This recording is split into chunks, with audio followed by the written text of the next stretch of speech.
Udah kelihatan ya?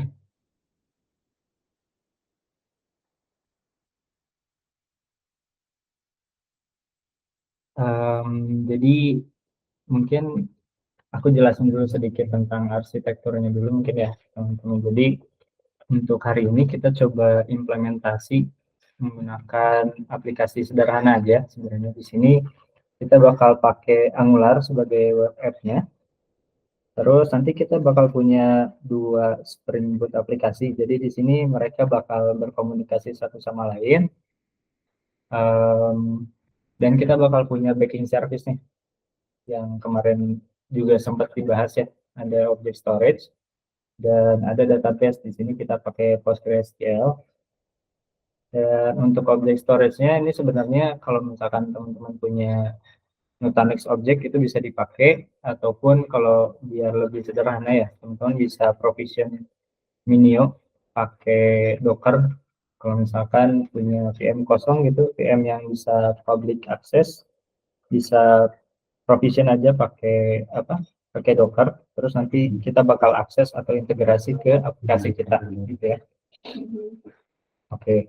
Jadi mungkin kalau teman-teman mau ikut bareng coba, aku share dulu untuk link ininya ya, link GitHub-nya atau GitLab-nya. Ntar aku matiin dulu ya, stop sharing dulu. Nanti aku kirim lewat chat di Gmeet aja ya.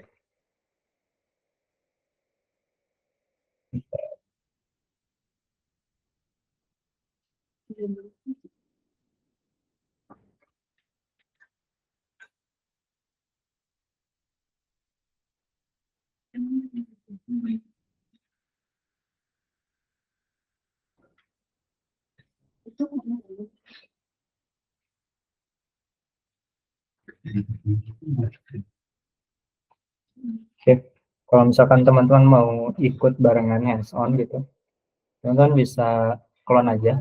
Jadi di sini ada dua Spring Boot aplikasi, terus ada web app menggunakan Angular, sama nanti kita bakal punya Kubernetes manifest ya untuk kita provision pods-nya, terus ada nanti config map-nya, terus ada secret dan lain-lain gitu ya, sampai ke ingress-nya.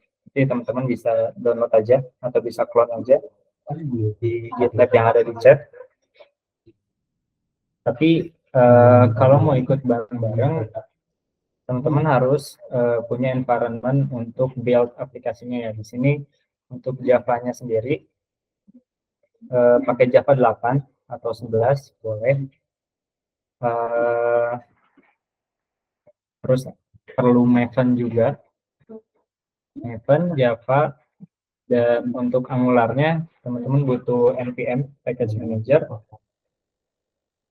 Dan nanti kalau misalkan teman-teman punya akses ke Kubernetes di klasternya masing-masing, itu bisa dikonekin aja ya, nanti tinggal dikopikan si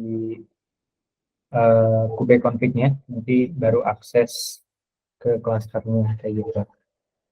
Mungkin sebenarnya ini nggak harus ya, ini buat teman-teman aja yang kalau pengen ikut bareng hands on, nggak pun nggak apa-apa sih, bisa diikutin aja. Nanti kalau misalkan ada pertanyaan boleh diinterupsi aja, nanti boleh di cut aja ya, nggak usah sungkan gitu.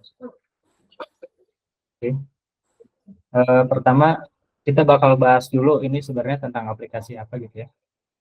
Kita coba jalanin lokal sebelum kita build aplikasinya sampai ke kita deploy ke Kubernetes. Gitu. Kita coba jalanin lokal dulu ya.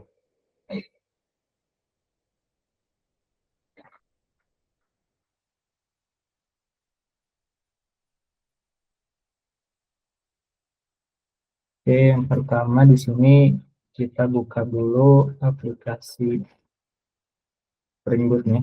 Jadi di sini ada dua ya, ada Spring Minio sama Spring Order. Ini Spring Minio itu buat nge-handle customer segala macam, koneksi ke Minio-nya. Dan untuk order service nanti kita bakal call Spring Boot yang satunya lagi. Kita punya satu service khusus untuk si order. Jadi kalau misalkan kita lihat secara coding gitu ya, Misalkan kita punya satu controller, kita misalkan buka order controller,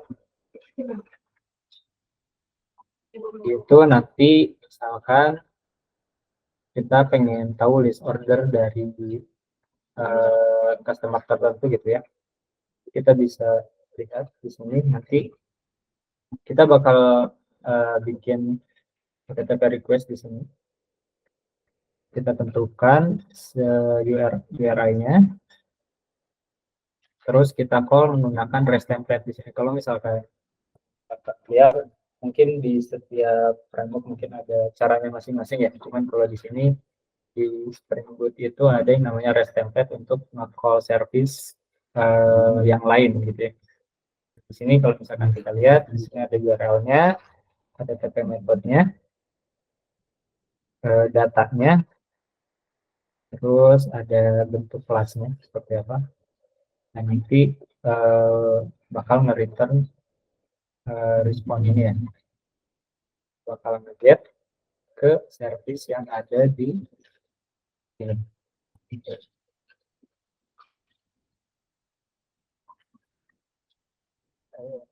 Nanti di sini kan kita lihat ya, untuk order hostnya, karena ini sifatnya fleksibel gitu ya, nggak boleh kita hardcode. Jadi kita bikin menggunakan variabel. Kalau misalkan teman-teman lihat di sini saya buat di localhost ya, cuman nanti kita bisa override value-nya pakai environment di Kubernetes gitu. Karena ketika kita udah running aplikasi di production atau misalkan Kubernetes, itu kita nggak bisa lagi pakai localhost seperti ini ya. Jadi Spring Boot itu punya cara untuk membuat si value-nya itu dinamis ya. Kalau misalkan ini kita bisa pakai nested object, jadi misalkan order host itu bisa bisa kita jadikan key-nya, atau misalkan kita bisa buat juga seperti ini ya. Misalkan kita bikin variabel database URL, ini kita bisa override juga menggunakan environment variable.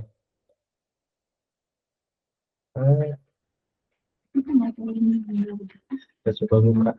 Dan untuk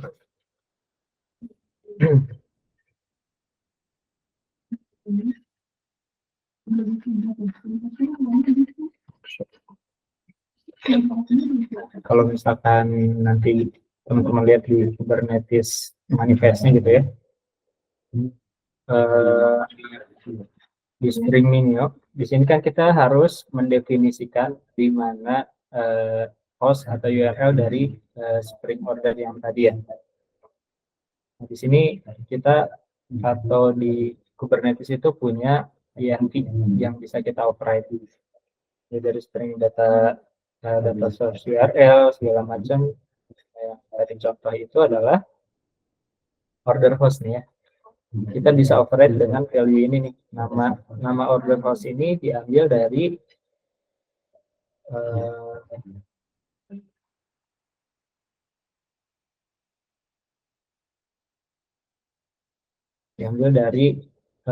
objek ini ya. Apa value ini order host itu kita bisa jadikan nama environment di Spring Boot. Kita coba jalankan.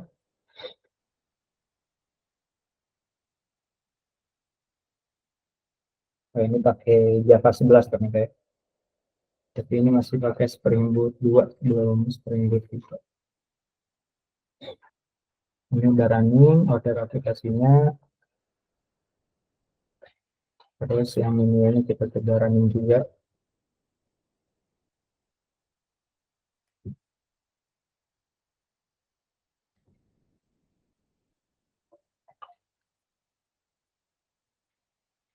Oke, ring aplikasinya udah jalan, tinggal kita running si web app-nya.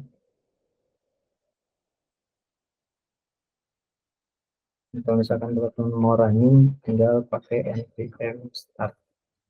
Begini aja.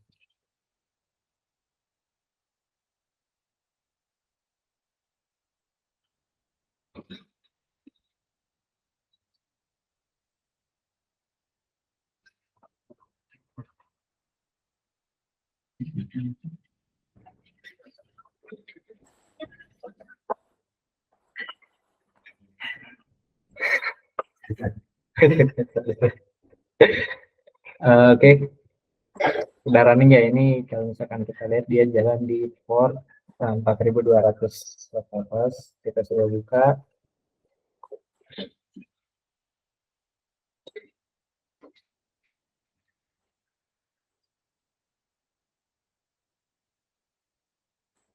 Nah, kurang lebih seperti ini aplikasinya, sederhana. Jadi nanti kita bakal punya list. Nah, pertama kita coba lihat customer-nya dulu ya. Akan nampak list.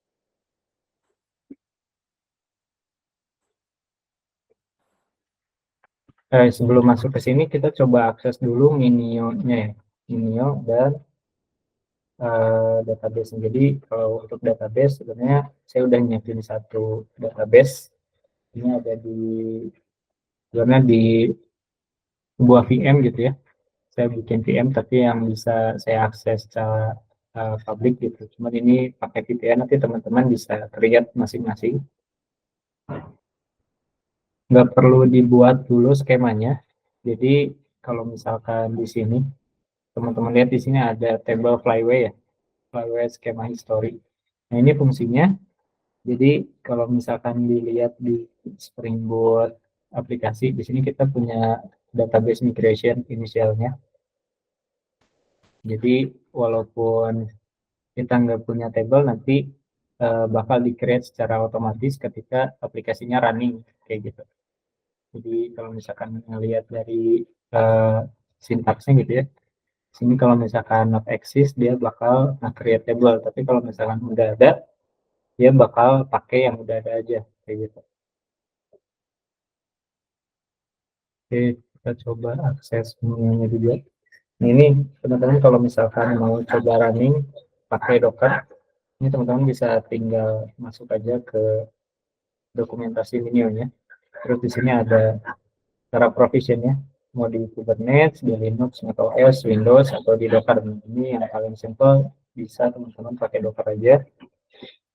Cukup jalanin eh, satu komen ini,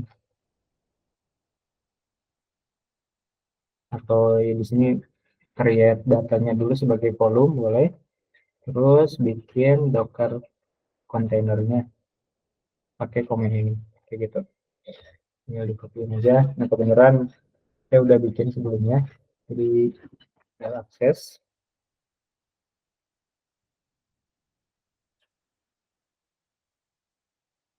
Nah nanti di sini kan kita udah ini ya apa, mendefine ini root usernya apa, terus passwordnya apa, nanti disesuaikan aja. Nah, di sini saya usernya admin, passwordnya password. Nah di sini udah ada bucketnya nih, ada tulis ada my bucket, cuman sini bakal yang dipakai itu adalah my bucket ya. Jadi buat yang sekarang cuman ada satu nih, kita coba daftar kanister lagi.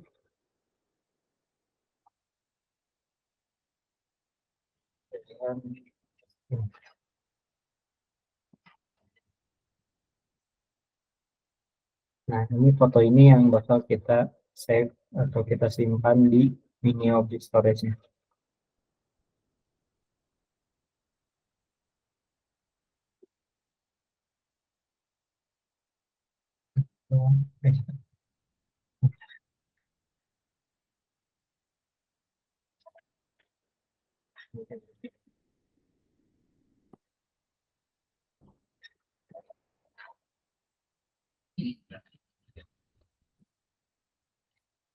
Seperti ini. Akan seperti ini, kita submit. Nah, dapat nih. Ada create satu customer jalan tim Bandung. Kalau misalkan kita lihat lagi di sini, refresh, ini udah masuk gambar yang tadi kita apa, kita save sebagai profile usernya ya. Oke, terus coba misalkan kita pakai bikin order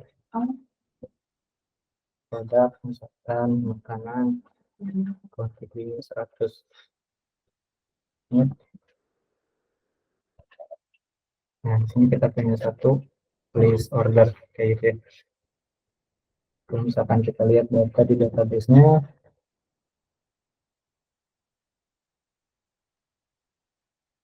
sudah ada satu. Ini untuk ordernya makanan, customer-nya ada juga kayak gitu.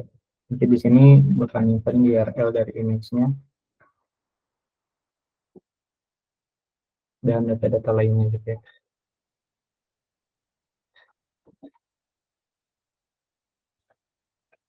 Ya sampai sini mungkin teman-teman ada yang mau ditanyain dulu? Enggak? Izin bertanya Mas, cara Ya. komunikasi cara komunikasi Minio-nya dengan app-nya itu gimana Mas? Oh, Jadi bisa komunikasi. si Dia bisa si nyimpan ke app-nya tuh bisa menu-nya ya? bisa tahu ya input ke Minio itu gimana, sama dia nge-get dari Minio itu gimana? Oh, oke. Jadi em, kalau misalkan di Spring Boot ini atau memang kayaknya secara general gitu ya. Kalau misalkan kita lihat dependensi, di sini ada satu dependensi untuk Minion nih. Dan ini sebenarnya kompatibel juga. Saya pernah coba juga kalau misalkan pakai AWS S3 atau misalkan teman-teman nanti pakai Nutanix Object, sebenarnya bisa pakai ini juga. Dependensi Minion masih bisa kompatibel, masih bisa berkomunikasi gitu ya. Nah, nanti teman-teman perlu juga bikin satu Minion client. Definisiin dulu di mana si menu ini bakal dipanggil gitu ya, URL-nya kemana, hostnya di mana, kredensialnya seperti apa, dan nanti di build Minio client-nya untuk berkomunikasi dengan si Minio gitu ya. Nah, kenapa di sini saya pakai value gitu ya, value variabel, karena seperti yang kemarin sudah dijelaskan, jadi kalau misalkan kita punya backing service, jadi kan Minio ini juga termasuk salah satu backing service ya. Kalau kita punya backing service, otomatis kalau misalkan nanti kita deploy deploy misalkan aplikasi kita ini ke beberapa environment, mungkin di setiap environment tuh punya koneksinya masing-masing. Jadi mungkin di environment dev dia punya satu cluster Minio, misalkan di production juga punya cluster Minio yang terpisah gitu ya. Makanya di sini saya buat jadi variabel seperti ini, dan ini semua bakal di store di application.yaml ini ya. Nanti bakal di sini nyimpan sebuah data URL-nya kemana. Nah nanti Minio host ini bentuknya variabel, teman-teman bisa override value-nya menggunakan environment variable gitu. Kalau misalkan di Kubernetes ataupun di Docker kayak gitu ya. Ini bucket name-nya, terus ini access key-nya. Sebenarnya ini untuk apa penamaannya teman-teman bebas, terserah, nggak ada harus akses key gitu ya, nggak harus. Tapi yang penting teman-teman nanti bisa ambil value-nya di ketika aplikasinya running kayak gitu.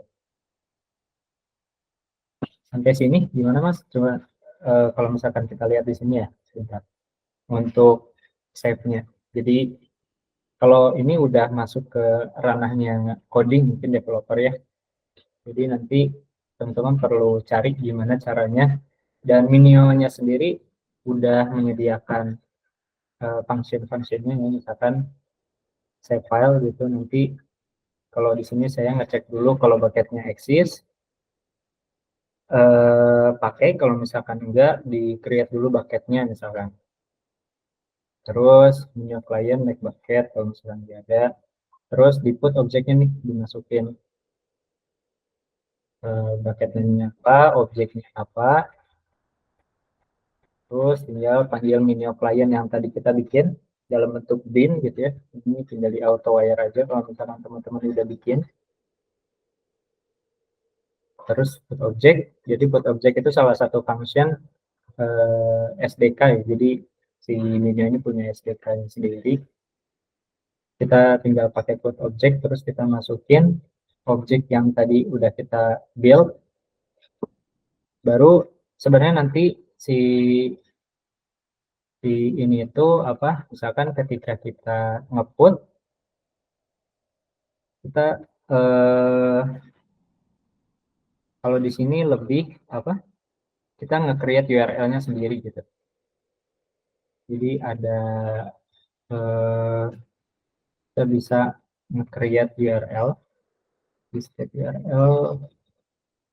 Nah, di sini bikin function lagi sebenarnya.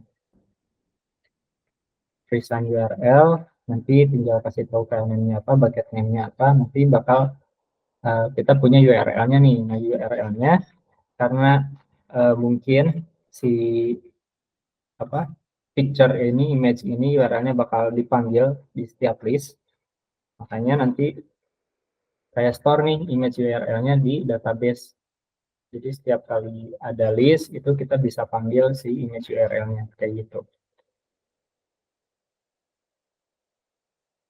Gimana Mas, sampai sini masih bingung atau sudah lumayan terjawab?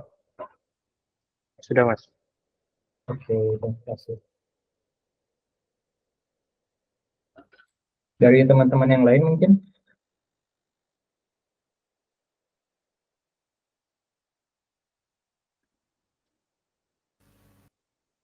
Masih cukup. Oke.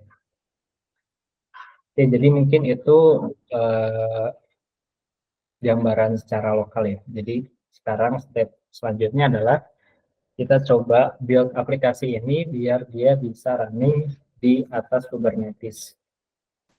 Jadi kalau misalkan teman-teman lihat di dalam file ini, saya udah bikin Docker file. Docker filenya sederhana aja sih sebenarnya, cuman kalian nge-refresh yang kemarin mungkinnya teman-teman juga udah sempat belajar gimana caranya bikin Docker file, jalanin Docker file, terus nge-push-nya gimana. Ini kita matiin dulu aja biar berat.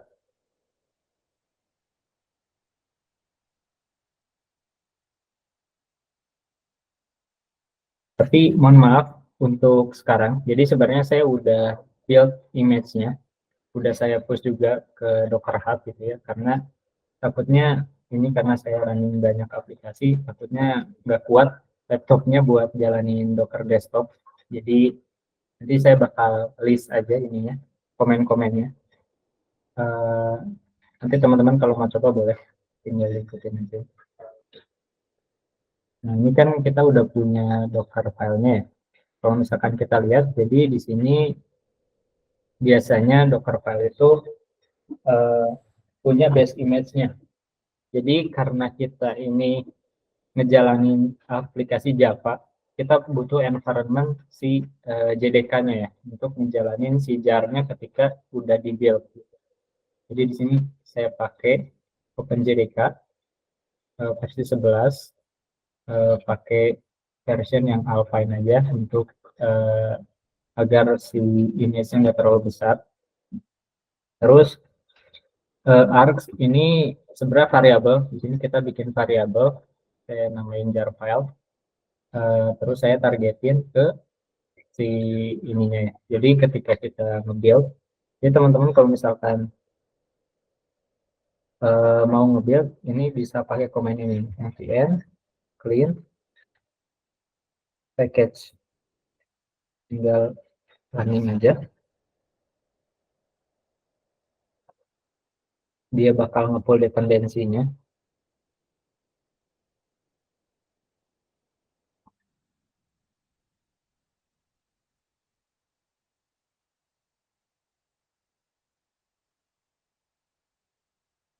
Nah, ketika selesai, di sini ada file target namanya. File target, di dalamnya ada hasil build jar-nya, spring boot menu jar. Nah, ini perlu disesuaikan juga kalau misalkan teman-teman nanti pengen bikin Docker file sendiri, diarahkan gitu ya, relatif terhadap si Docker file ini. Karena Docker file ini sejajarnya sama si target. Hanya di sini bisa pakai target slash spring boot menu jar kayak gitu. Nah, nanti tinggal dikopiin nih, kopiin jar filenya ke dalam pods-nya. Jadi di dalam coachnya itu udah ada application jar. Nanti kita replace dengan jar yang kita build sebelumnya.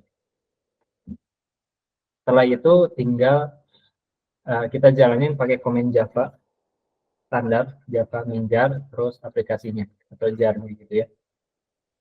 Nah ini expose portnya 8081. Kalau misalkan kita lihat di bagian application YAML, di sini kita udah ngasih tahu nih server eh, atau si Tomcat. Kalau misalkan kemarin kita bahas tentang setiap framework itu nanti dia bakal punya web servernya masing-masing.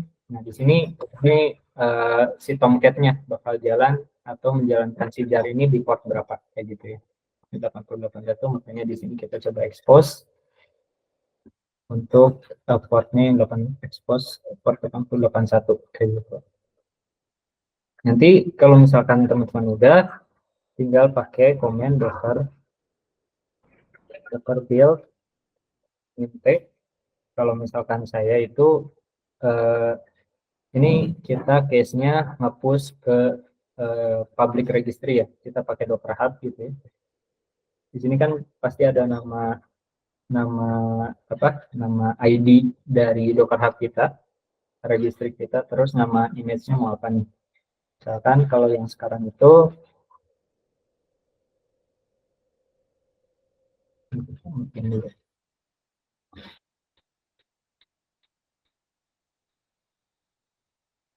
Nah, kalau misalkan di sini itu namanya Noviantoro slash Springminio. Ini nanti tinggal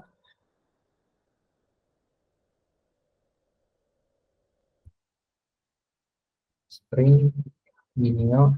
Terus kalau misalkan teman-teman pengen specify si versionnya tinggal pakai titik dua, terus misalkan satu. Terus kasih tahu Docker filenya ada di mana. Karena ini kita satu atau sejajar dengan satu directory dengan Docker filenya, kita bisa langsung ke titik aja begini. Nanti tinggal di enter, terus di build.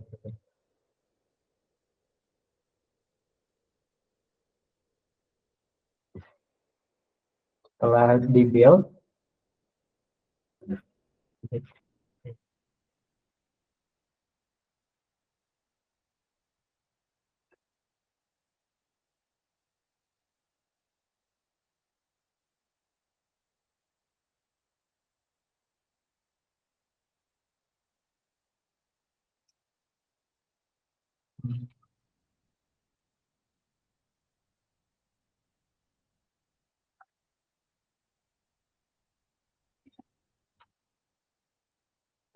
nah, kalau misalkan udah di build, otomatis kita udah punya image-nya secara lokal gitu ya. Nah, tapi karena nanti kita pengen full image-nya di environment yang berbeda, bukan di lokal kita, makanya kita perlu push uh, image kita itu ke sebuah registry yang accessible sama environment dari Kubernetes kita. Misalnya ya karena yang public itu kita bisa pakai apa Docker Hub, kita push ke Docker Hub aja misalkan. Nanti ketika teman-teman udah selesai nge-build Docker-nya, tinggal Docker push, terus nama image-nya apa, Toro slash Spring, kayak gitu, enter aja. Nanti dia otomatis akan nge-push di ini ya.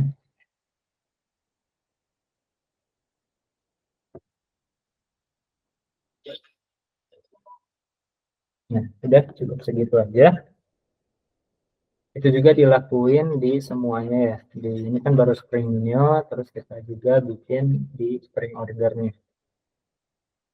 Langkahnya sama persis, jadi teman-teman bikin dulu atau Maven build dulu, kita tambahinnya di atasnya.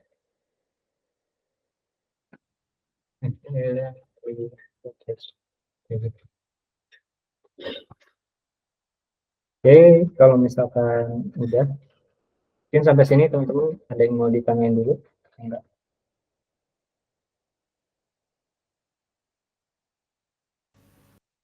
Izin mas. Oh ya, Gimana? Yang di application YAML tadi mas, Oke. tadi kan di Dockerfile itu dan di untuk import export itu berarti ngambil dari yang application YAML dari Spring ini tadi ya mas atau gimana? Yang Di expose application port. Nah itu kan di Dockerfile ini kan expose-nya kan 8081. Ya, Di ini ya. aplikasi YAML kan iya yang itu. Di aplikasi Hmm. YAML kan tadi nah server yang paling atas tuh port itu berarti ngambil dari situ mas berarti. Ya, betul.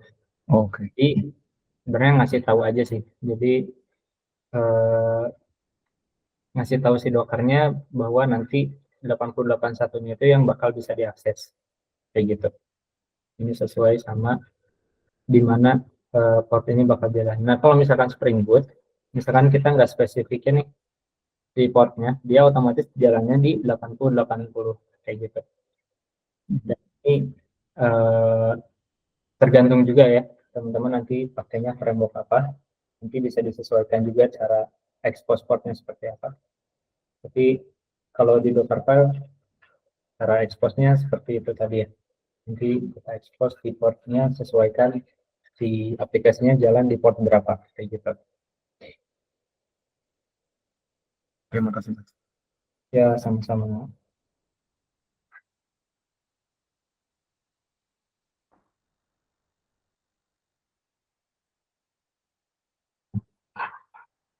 Oke, kita lanjut lagi ya.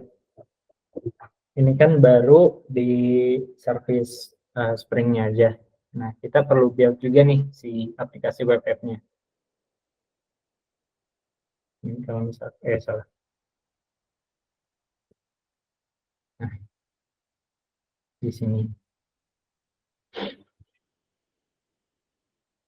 Kalau misalkan di sini kita kan pakai Angular ya. Angular di mana kita pakai npm atau Node sebagai uh, Node package manager sebagai si package manajernya. Nah, nanti ketika udah punya aplikasinya, kita tinggal build aja. Nah, tapi biasanya si build ini kita perlu salah. Nah, di sini kan ada build-nya. Tinggal misalkan npm akan build kayak gitu. Nanti otomatis dia bakal ngejalanin satu komen ini. Terus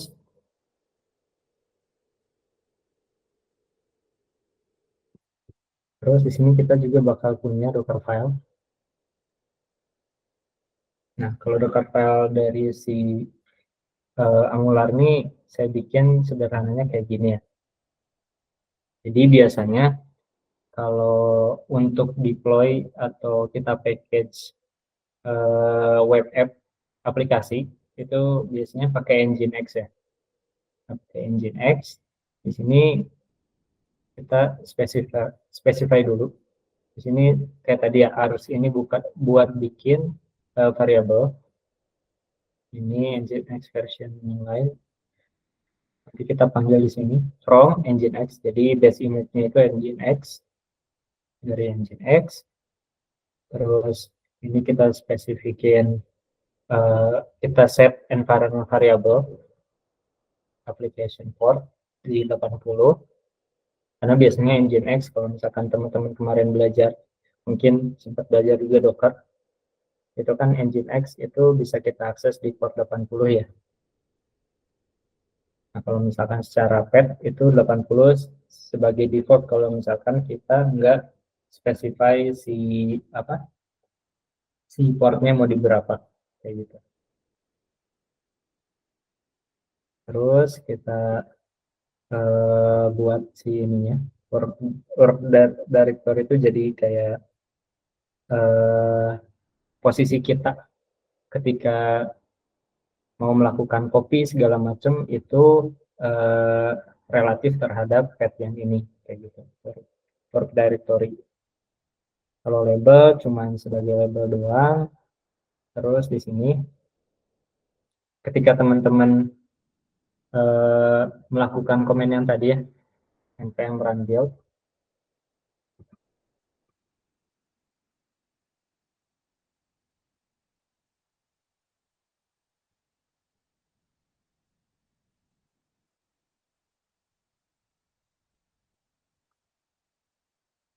Ini kita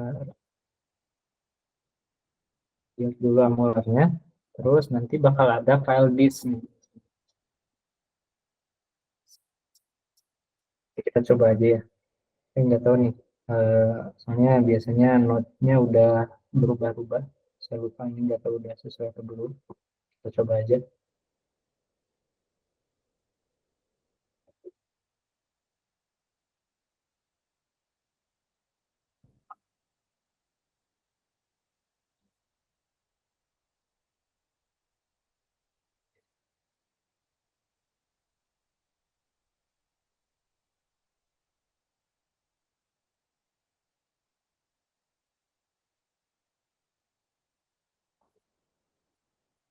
Nah, terbuild ternyata masih kompatibel. Nah, nanti teman-teman bakal punya satu directory lagi namanya web app di dalamnya. Ini sebenarnya bisa di specify di Angular JSON kalau nggak salah ya. Ini, nah ini nih, ada output path-nya, misalkan di disk web app. Ini juga sebenarnya bisa aja tanpa web app gitu, jadi di disk doang kayak gini bisa aja.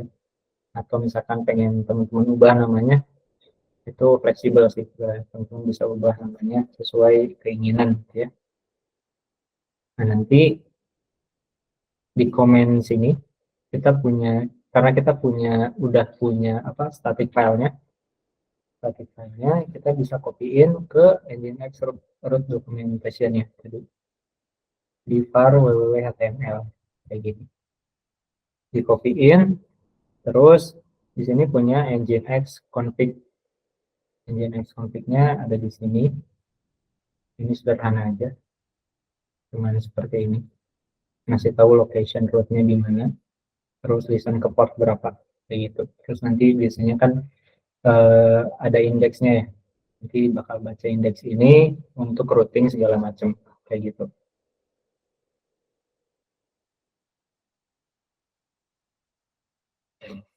Sebenarnya kalau step-step ini sih teman-teman perlu mempelajari ya.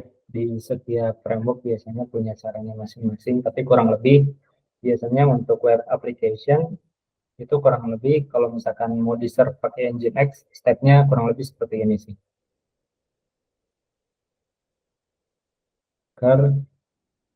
Terus di copyin, in juga untuk Nginx config-nya, Nginx template, terus copyin ke directory ini. Gitu. Terus expose portnya yang tadi ya. Di sini kita udah punya Envy, kita bisa pakai elasticity. Ini bisa pakai atau enggak juga nggak apa-apa sih sebenarnya. Kurang lebih sama. Nah, nanti ketika udah selesai sama komennya docker build minte, terus namanya apa, nanti taruh slash, kita coba lihat apa. Sini saya namain Angular Web App gitu ya.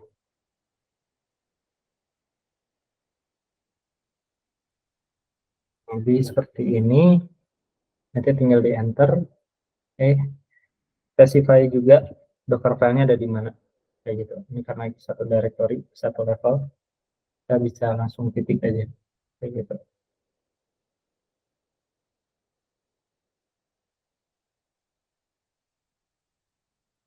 Nah, jadi ketika udah selesai, tinggal di docker push. Oke, taruh slash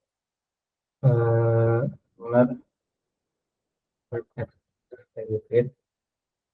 Nah, kalau misalkan mungkin nge-refresh lagi materi sebelumnya, jadi kalau misalkan kita lihat ya, di sini tuh nggak ada apa-apa sebelum Noviantoro. Kalau misalkan kita menggunakan eh, seperti ini, itu berarti kita pakai Docker Hub sebagai registrinya. Nah, beda lagi kalau misalkan teman-teman punya private registry, itu perlu di-specify juga di mana private registry-nya atau URL-nya gitu ya, untuk nge-push tuh kemana, kayak gitu. Misalkan 192.168 bla bla bla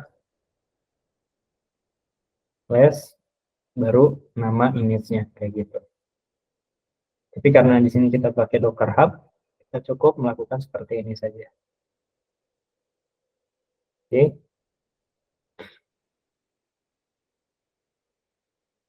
Sampai sini teman-teman mungkin ada yang mau ditanyain dulu, enggak?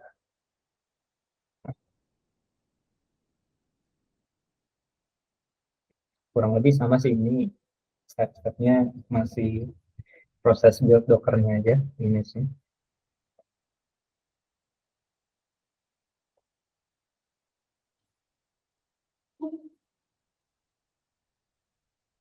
Oke, mungkin kita bisa lanjut lagi ya. Nah, di sini kita udah punya image-nya secara lengkap gitu ya. Angularnya udah ada, Spring Boot-nya udah ada, Spring Boot order-nya udah ada nih. Nah, sekarang kita coba connect ke Kubernetes-nya dulu nih. Gimana caranya? Jadi teman-teman, kalau di sini saya pakai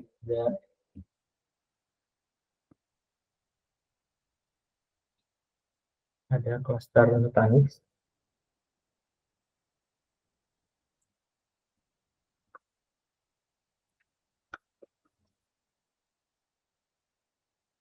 Sebentar ya. Saya stop share dulu karena ada kredensialnya.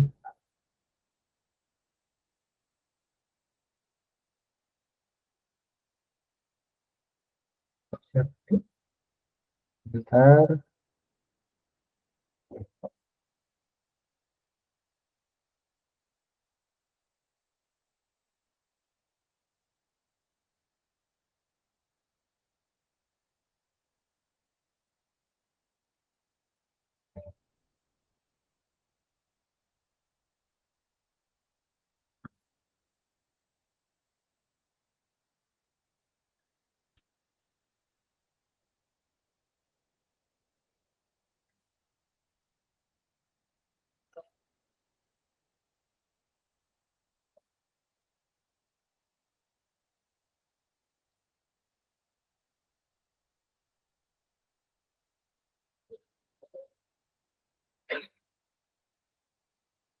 Oke, lanjut lagi.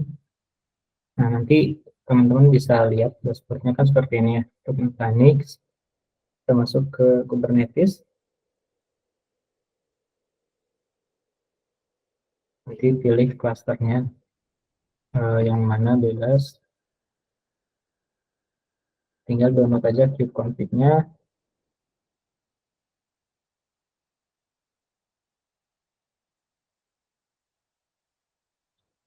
Setelah kubeconfig-nya ada, dikopikan ke, nanti misalkan teman-teman masuk ke user, nanti ada .kube di sini. Jadi .kube ini untuk koneksi Kubernetes-nya. Paste di sini, config sebelumnya di delete aja. Ini di rename jadi config. Nah, ketika kita udah setup, kita coba cek dulu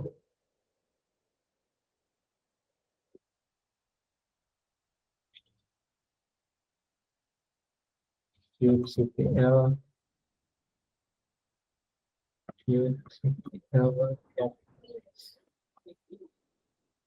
Kalau kita misalkan udah dapat ini, berarti kita sudah berhasil connect ke Kubernetes cluster-nya ya. Nah, pertama kita coba bikin namespace dulu. Ini buat ngarapihin aja ya. Jadi kubectl get kan udah banyak nih. Di sini saya udah buat satu namanya Felix. Coba pakai aja ya. Kita coba clear dulu semuanya.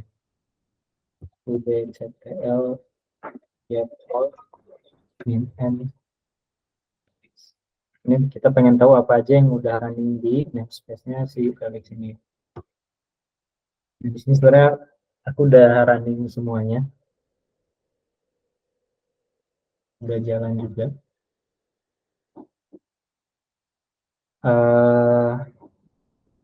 Ini bisa kita delete dulu aja atau kita hapus. Jadi karena ini saya provision dengan Kubernetes manifest yang ada di GitLab tadi ya. Ini kita bisa hapus dulu sebenarnya.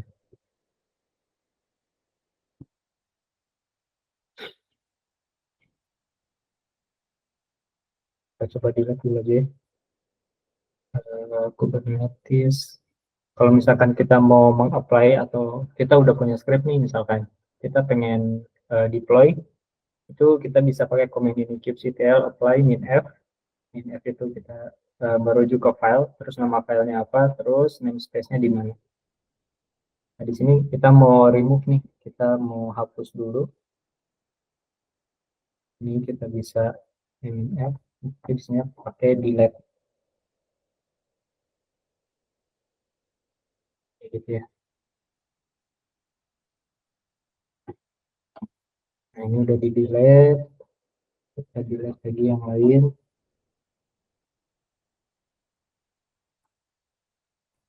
Dari ularnya termasuk servisnya juga.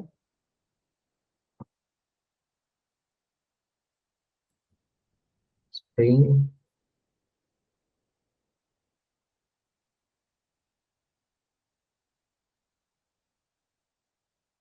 order.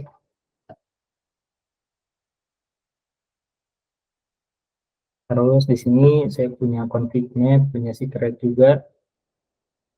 Config map kita juga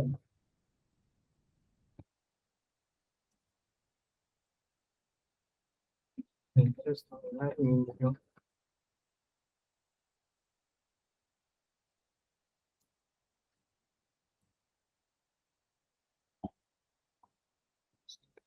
PostgreSQL.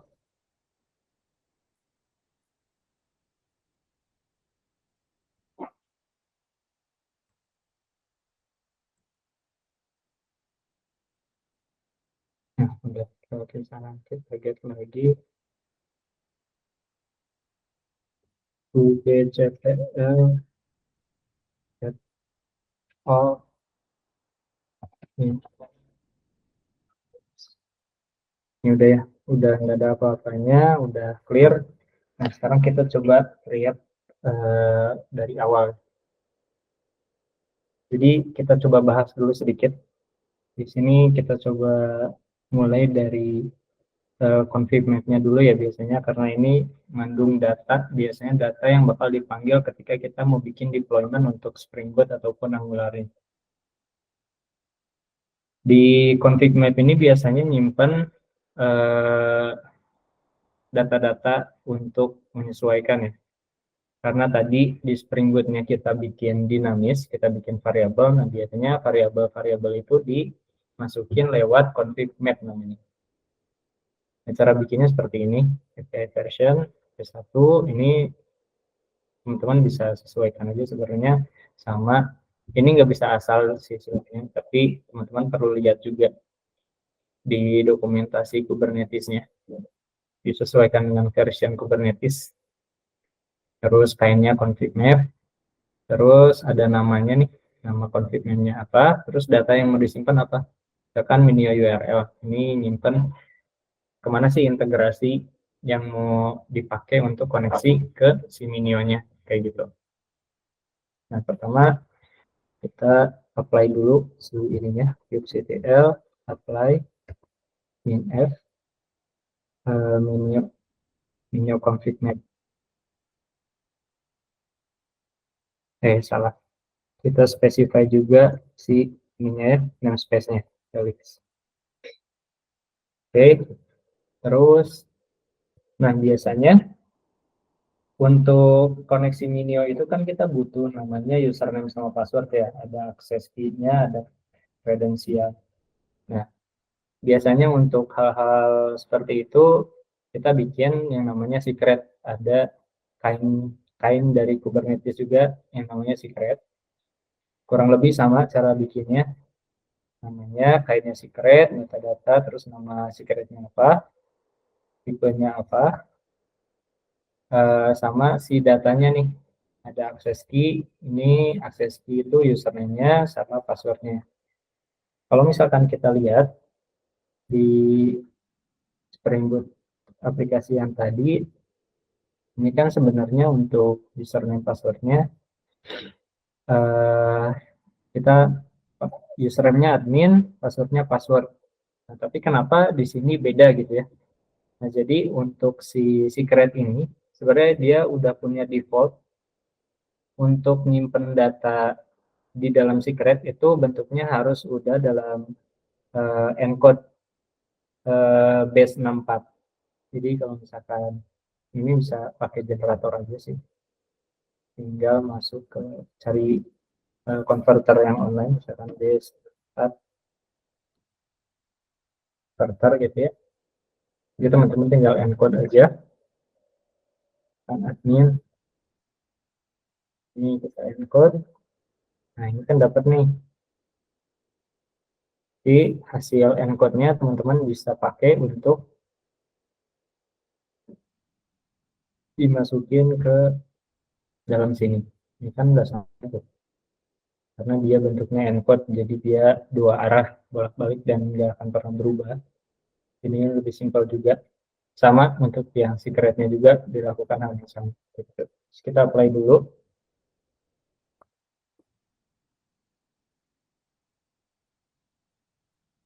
Ini secret in itu.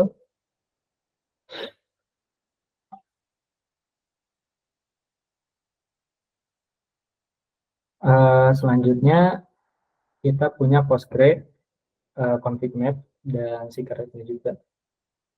Ini lakukan hal yang sama. Ini koneksi untuk PostgreSQL ininya ya. Location ini kan ada JDBC PostgreSQL bla bla bla bla. Ini tuh untuk nge-replace value dari data source ini nih. Kan ada URL, database URL-nya kemana ini JDBC PostgreSQL bla bla bla bla. Nah ini kita bikin variabelnya juga. Terus kita bikin aja SQL apply f PostgreSQL config-nya kayak gitu. Berikut juga secretnya sama dalam encode base 64 like minf postgre secret min n.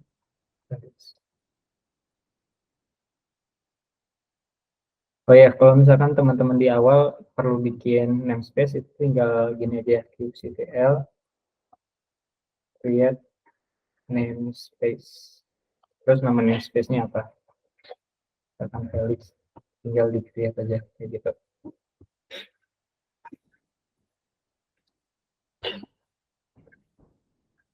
Udah, sekarang kita jalanin karena kita udah punya semua data yang diperlukan, kita bisa jalanin si Spring Minio deployment-nya. Nah, gimana secara script-nya? Jadi manifest-nya itu seperti ini ya. Jadi kayaknya di sini kita bikin deployment. Terus metadata namanya apa? Terus ada match label ini buat apa validator gitu ya. Validator untuk nanti komunikasi dengan service lah. Terus replikannya mau berapa, mau satu, mau dua, mau tiga, ini sesuai kebutuhan.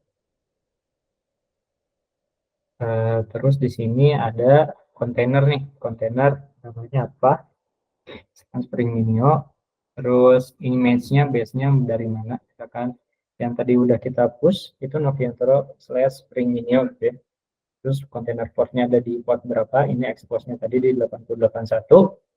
Terus INV-nya nih, INV yang bakal disesuaikan dengan misalkan teman-teman mau fokusnya ke development kah, ke production atau staging segala macam bisa disesuaikan di sini.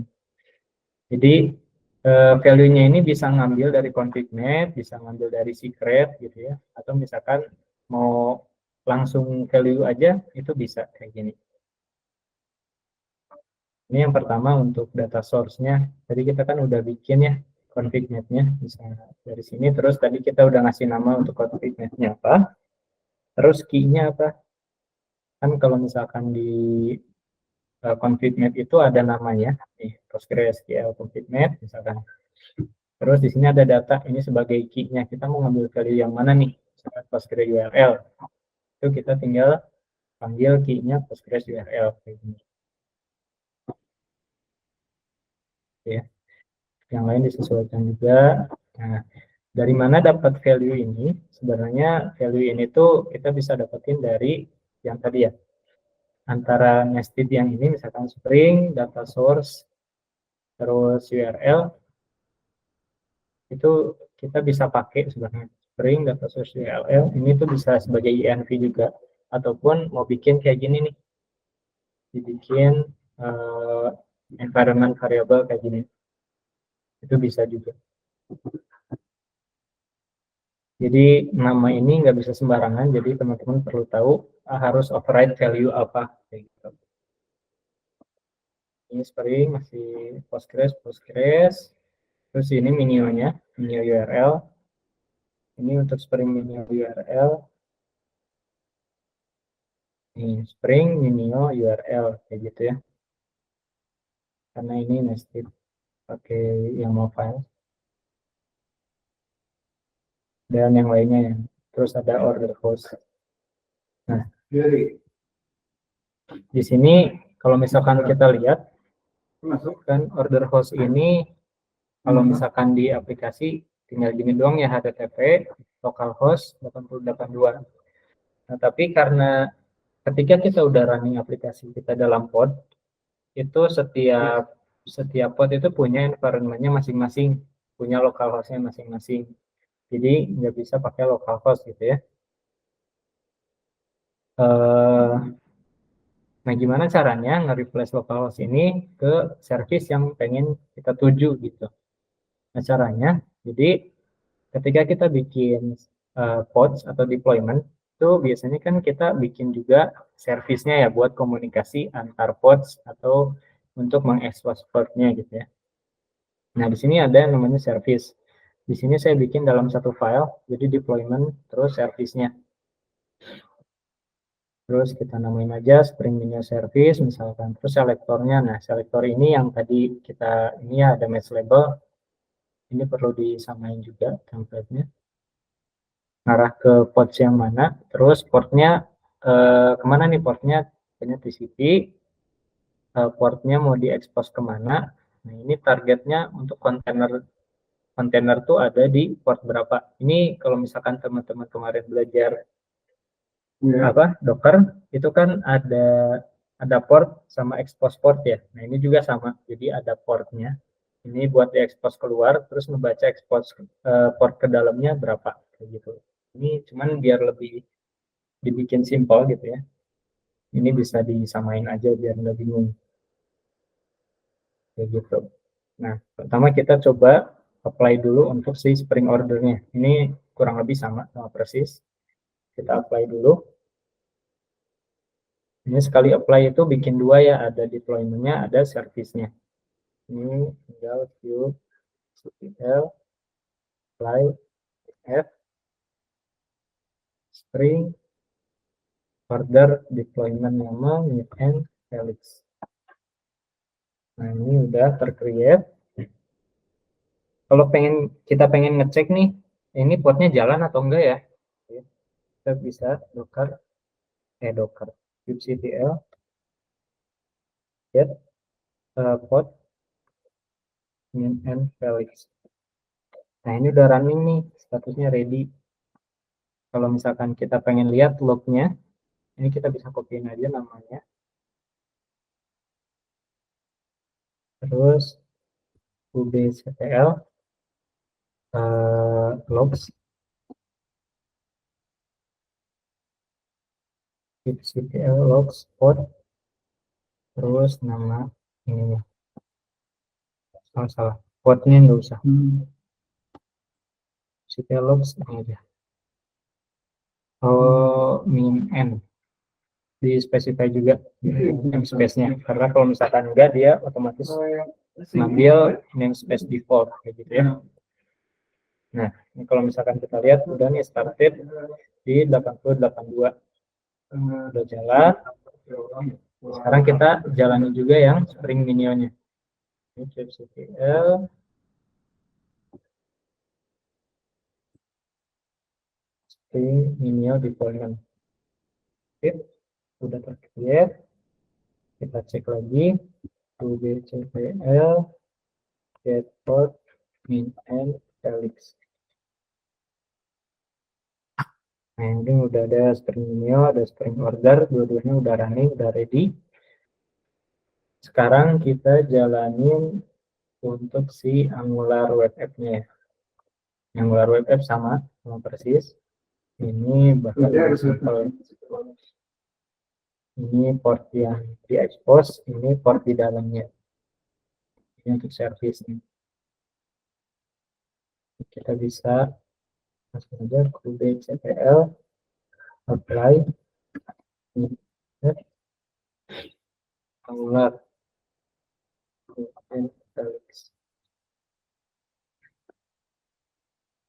tunggu, terus kita cek lagi. Nah, ini udah semua nih, ada web app-nya, ada Spring Order, ada Spring Minion, semuanya udah running. Terus terakhir, gimana caranya kita pengen akses nih, pengen akses si web app-nya dari luar. Nah, gimana caranya? Kita perlu bikin yang namanya ingress. Nah, ingress ini kurang lebih kayak Nginx itu ya, proxy lah ya. Jadi ngasih tahu nih kalau misalkan hostname-nya tabel data nutanix.com, nanti tolong arahin kalau misalkan setelahnya pakai /API, tolong arahin ke service ini, kalau misalkan /app, tolong arahin ke service ini. Nah, ini yang untuk pertama, /API. Ini sebenarnya teman-teman perlu juga, sebenarnya ada banyak cara. Cuman kalau misalkan di sini, kalau teman-teman ikuti yang ini, /API ini perlu ngelihat ke sini juga ya. Jadi misalkan controller ini semua kasarnya ini tuh ada konteks path-nya lah ya. Cuma di sini saya bikin kayak gini aja biar sederhana. /API. Jadi slash prefixnya tuh harus sesuai gitu. Jadi kalau pakai /API di sini pakai /API biar match untuk routingnya kayak gitu. Ini untuk /app ini juga disesuaikan nanti bakal ngarah ke si web app kayak gitu. Nah, kalau misalkan udah, kita tinggal kubectl apply f ingress. Salah. Perlu specify juga si ininya ya, namespace-nya Felix. Oke, create. Misalnya kita lihat kubectl get ingress. Nah, ini udah ada nih hostnya, kelasnya Nginx app, terus portnya 80. Terus gimana cara kita akses si si ingress-nya gitu ya. Nah, jadi sebentar, saya sedikit lupa untuk get. Kita perlu get dulu jadi si ingress ini kan sebenarnya add-on ya, jadi tambahan. Nah, di sini tuh si ingress tuh mengekspos port jadi sebenarnya. Terus saya lupa kodenya, saya lihat dulu.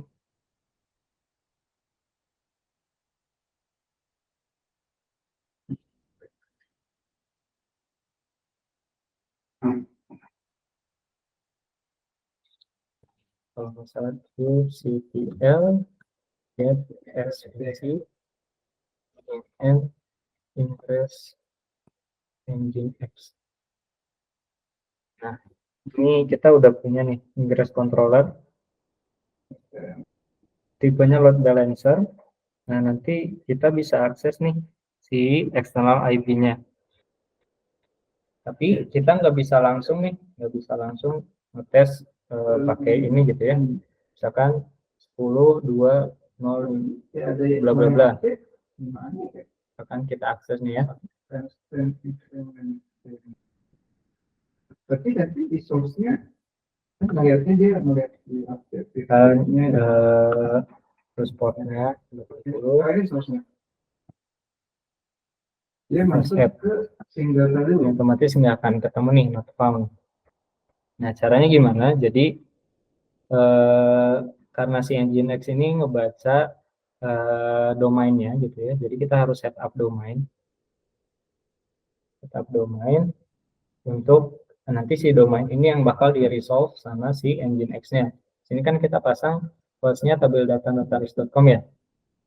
Nah, kita kalau nggak setup domain atau beli hosting gitu ya, kita bisa coba untuk development itu dengan merubah etc hostnya. Ya teman-teman bisa kalau pakai Windows ini bisa masuk ke sini.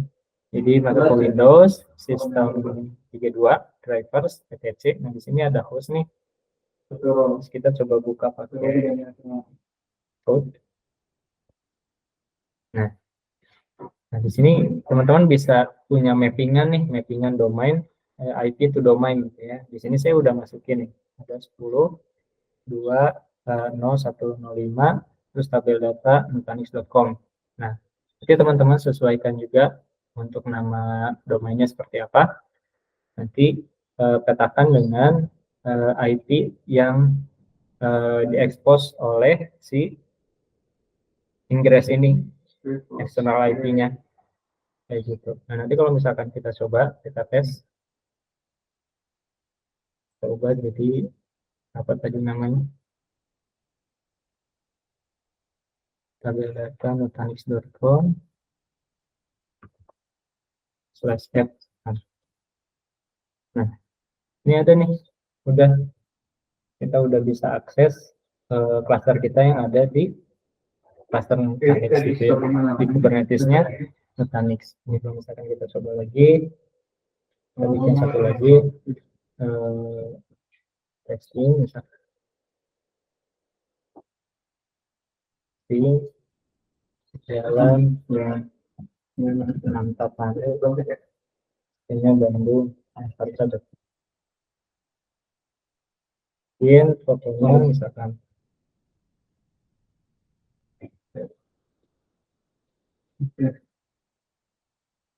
mungkin paling sekarang fokus di kreatif sih kuncinya di implementasi ya karena itu dia paling besarnya sebenarnya jadi ini bisa betul udah biarin aja coba simpan. Nah udah berhasil, proses komunikasi antar service-nya udah berjalan, komunikasi ke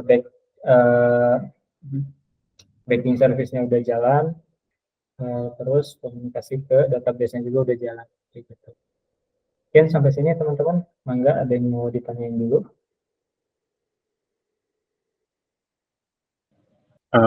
Izin aja mas, tadi di eksternal IP-nya itu kan di command line-nya tadi itu kan ada eksternal IP mas. Itu eksternal IP itu IP slot IP yang ada di jaringan kita berarti pakainya. Dari si ininya mas, apa si cluster Kubernetes-nya.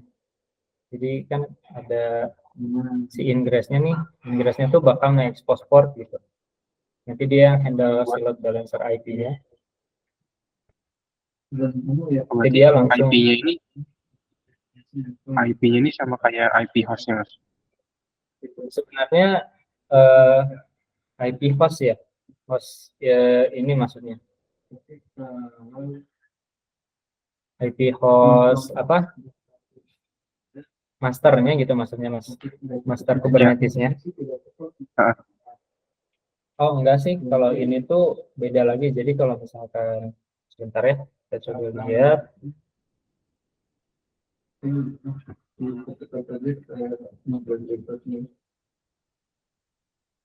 karena kalau bisa gimana ya, mungkin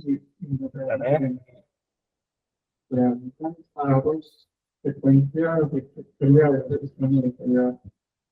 Karena kan ada beberapa yang terbentuk tapi tidak punya ID. Atau misalnya dia user ID bisa di sana masukkan ke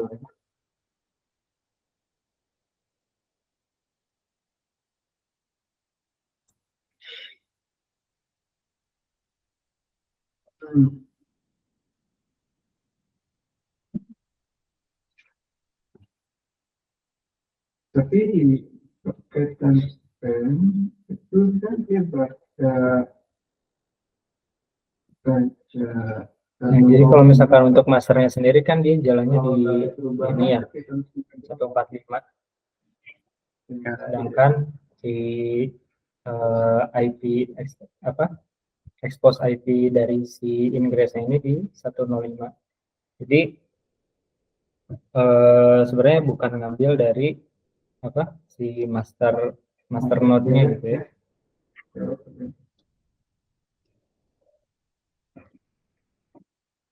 Sebentar.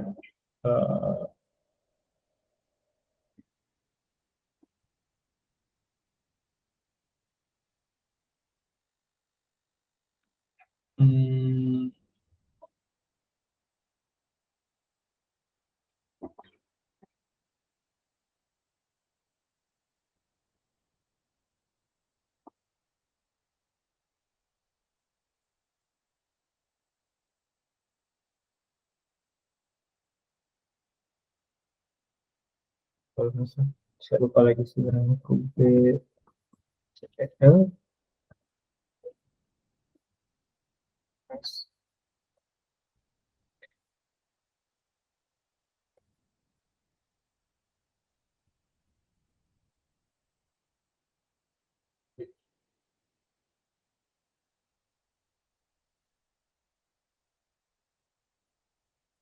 Saya lupa lagi komennya.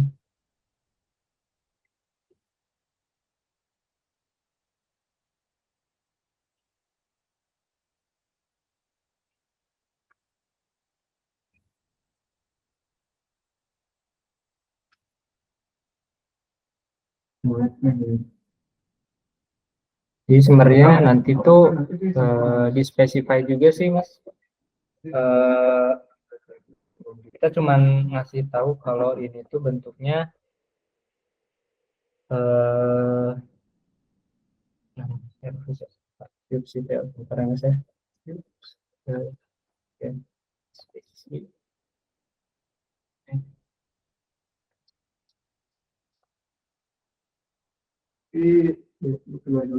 kita coba ini pakai kue.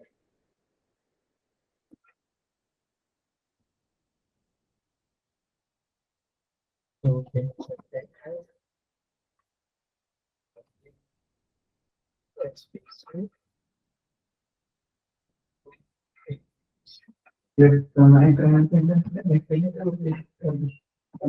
di sini sih. Sini kita ngasih tahu load balancer IP-nya. Jadi kalau misalkan by default itu biasanya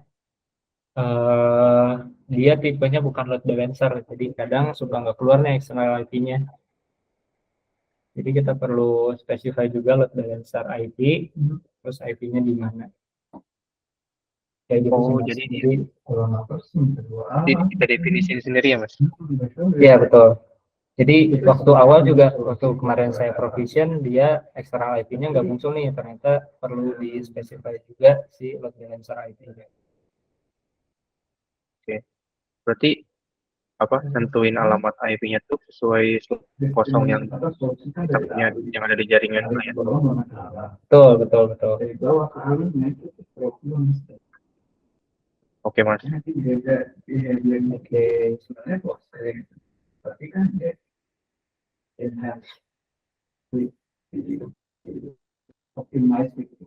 mungkin dari teman-teman yang lain ada yang mau ditanyain? Jadi ada contoh gitu yang ada Jadi udah nggak natural lagi. Kalau misalkan nggak ada, mungkin sebenarnya sampai di situ sih untuk implementasinya ya. Jadi mungkin bisa kembalikan lagi ke tes arah, tes arah. Ya, terima kasih Mas Felix untuk materinya hari ini. Dan gimana teman-teman, apakah sudah cukup yang ditanyakan dan didiskusikan ya?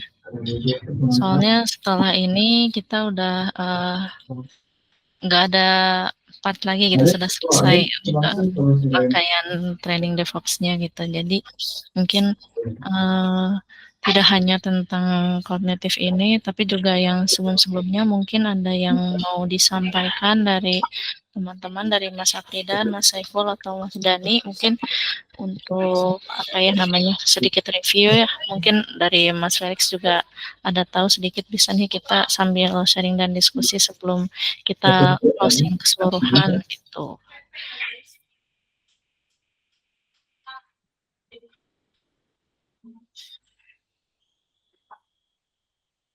Ya, aku mau send dulu untuk absensi di hari terakhir ini ya.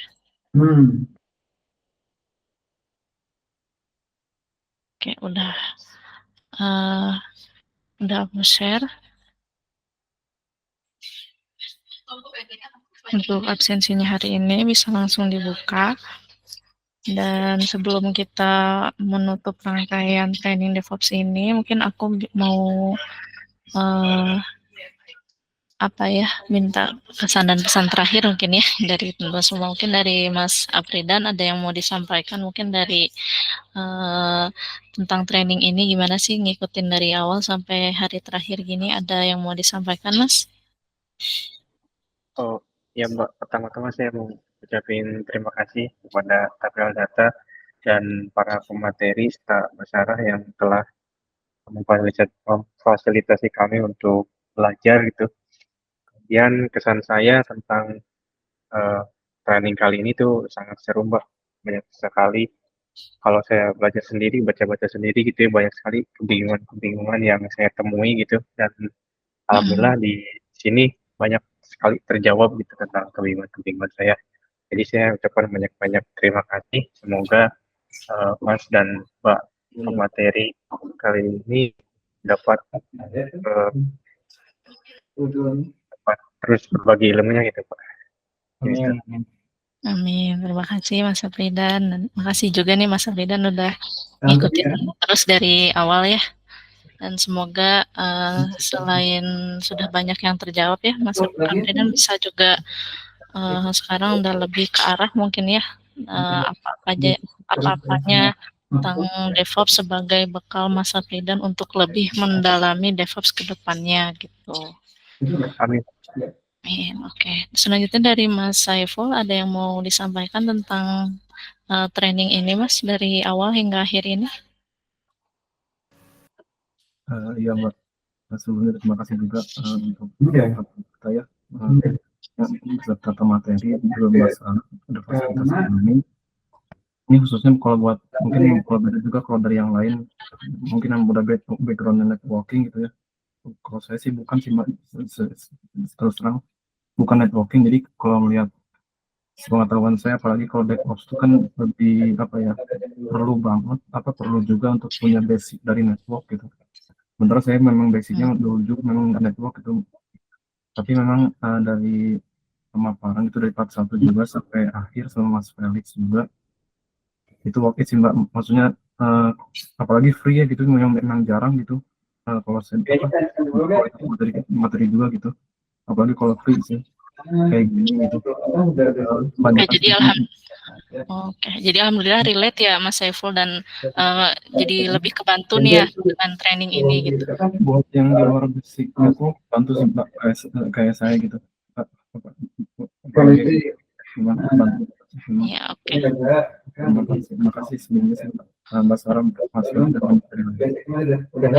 Mas Felix boleh di mute dulu Mas Felix sebentar. Oh iya, maaf.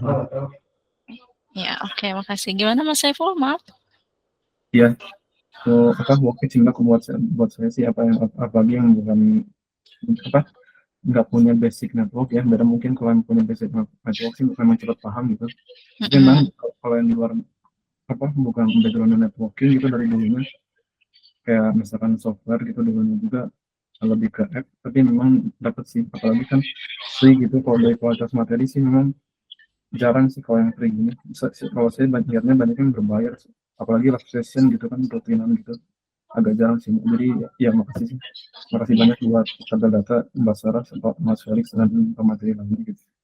Oke, iya sama-sama Mas Saiful, dan walaupun belum tidak ada apa namanya basic networknya seperti yang tadi Mas Saiful sebutkan, semoga tapi tetap jadi lebih terarah ya, ada bekalnya juga nih ternyata, walaupun nggak ada basic networking, tapi kan apa namanya ini yang saya lihat juga kan DevOps ini komprehensif ya Mas Saiful ya. Jadi mungkin walaupun nggak ada basic network, jadi kita bisa mulai bertahap gitu kan ya, mulai dari pertama kan kita belajar Linux, terus bertahap lagi ke Docker, Kubernetes. Nah itu menurut Mas Saiful itu step by stepnya gimana ya, bisa ngikutin nggak? So far bisa Mbak, bisa. Software bisa ya. Jadi Bisa walaupun ngikutin. dari basic, jadi tiap partnya kerasa naiknya gitu ya. Tapi dari part satu ke part lain itu tetap nyambung kan ya Mas. Jadi dari part satu ke part berikutnya itu apa ya namanya, semakin apa ya? Jadi lebih apa namanya ya, lebih di apa ya, dipelajari lebih mendalamnya lagi gitu ya. Jadi bertahap gitu ya Mas Saiful, kerasa ya. Ya kerasa Mbak, kayak roadmap biasa gitu aja buat Iya iya, Anda. kayak roadmap ya. Iya betul. Ada saya bingung jadi tadi mikirin istilahnya.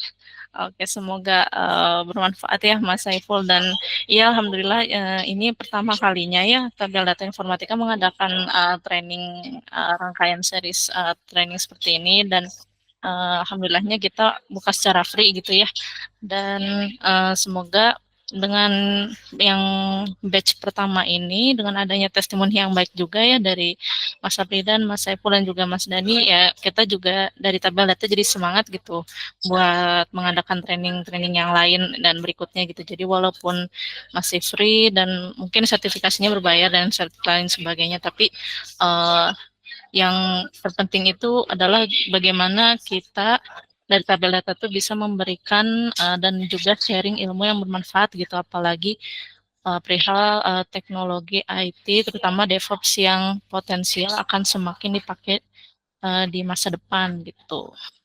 Oke, mungkin selanjutnya dari Mas Dani terakhir, untuk kesan-pesannya gimana Mas tentang training ini dari awal sampai akhir?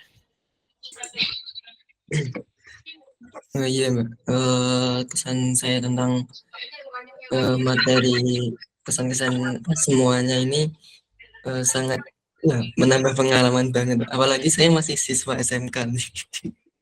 Oh iya, Masya Allah Mas Dani ini ya SMK ya. Jurusan apa Mas kalau boleh tahu Mas? Jurusan TKJ, jaringan. Oh TKJ, oke. Ya.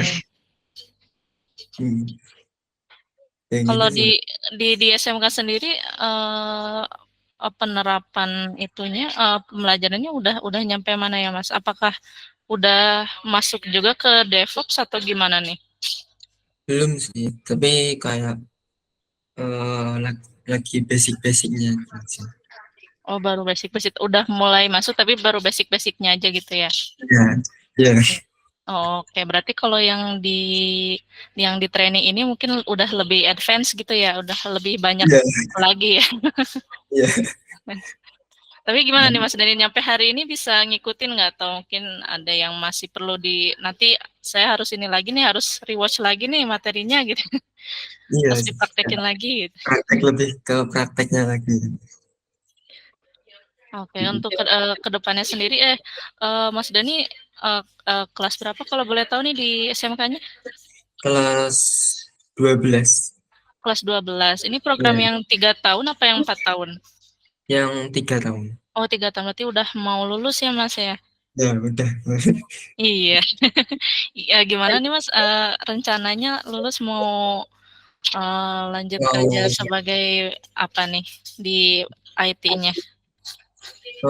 Untuk kedepannya sih masih mau kuliah dulu. Oh, masih mau kuliah dulu. Ya, Oh, iya. Alhamdulillah, semoga diterima ya, Mas. Mau coba daftar kemana nih, Mas? kemarin udah UTBK daftar di UNESA sama Universitas Negeri Malang. Oh, iya. Ini kalau boleh tahu SMK 1 Geger itu di mana ya, Mas? Di Madiun ya. Oh, Madiun. Masya Allah, Ya. jauh-jauh. Ya, ini kita dari Bandung nih tabel data. Iya, apa namanya, semoga bisa ketemu lagi ya, Mas, di apa namanya Ya, event atau training selanjutnya nih. Jadi walaupun siap, siap, ya. kita jauh-jauhan banget nih, atau secara online bisa ketemu lagi nih, Mas nih. Siap. Iya, semoga ini ya, Mas ya, lancar untuk ininya, proses daftar kuliahnya, semoga diterima juga di universitas yang diharapkan, yang dicita-citakan, dan yang lainnya juga, baik Mas Aprida dan Mas Saiful. Terima kasih atas partisipasinya. Nanti ini semuanya sudah masuk ke grup itu kan ya? Sudah, Ke Kak. grup apa namanya? Ke grup training DevOps-nya. Tapi kayaknya ada yang Mas Apridan sama Mas Saiful, saya belum save nomornya nih. Nanti boleh WA saya ya setelah ini. Nanti saya mau rekap absensinya. Terus nanti juga saya ada mau penawaran buat sertifikasinya. Jadi untuk kedepannya, insya Allah kita bakal masih komunikasi nih untuk kedepannya. Jadi insya Allah setelah training ini kan ada sertifikasi, dan kita juga bakal apa namanya, untuk sertifikasi ini nanti one by one bisa apa namanya, bisa saya coba bantu fasilitasi ke depannya gimana agar diusahakan Mas Afridan, Mas Saiful, dan Mas Dani dan yang lainnya juga berminat nih untuk ambil sertifikasinya gitu. Jadi walaupun ini untuk secara keseluruhan trainingnya free gitu ya. Jadi tapi apabila Mas Afridan dan Mas Saiful dan juga Mas Dani tertarik untuk ambil sertifikasinya, nanti aku bakal jelasin lebih lanjut nih benefitnya apa aja apabila teman-teman semua mengambil sertifikasi ini gitu. Jadi untuk lebih detailnya nanti akan aku infoin, baik itu nanti di grup dan juga personal seperti itu.